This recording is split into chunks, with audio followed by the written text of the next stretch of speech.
Il-Qorti Kostituzzjonali appuntat l-appell dwar l-inkjesta Egrant illi fetaħ il-kap tal-Partit Nazzjonalista Adrian Delija għal 10 tiem oħra.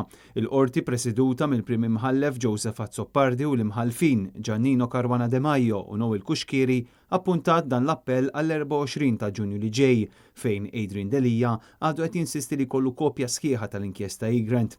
Il-kap tal-Partit Nazzjonalista fil-fatt qed jiġġieled dan il-każ fil-qorti biex jingħata aċċess sħiħ għar-rapport tal-inkjesta bħalma għandhom il-Prim Ministru u esponenti oħrajn tal-Partit Laburista. Min barra li l-Avukat Ġenerali qed jopponi kull talba li qed issir min-naħa ta' Adrian Delija u dan biex il-poplu wkoll ikun jaf x'fih ir-rapport intier, l-Avukat Ġenerali qed ikompli wkoll jinsisti li dan il-proċess m'għandux għalfejn ikun wieħed maġġel.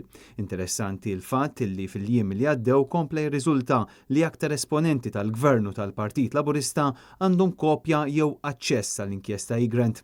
Fost oħrajn il-Ministri Edward Cicluna, Chris Cardona u Konrad Mizzi illi mhuma involuti bl-ebda mod fir-rapport dwar il-kumpanija sigreta Egrant li f'kawża separata ikkwotaw siltiet minn dan ir-rapport tal-inkjesta illi sissa għadhom qed jinżammu mistura.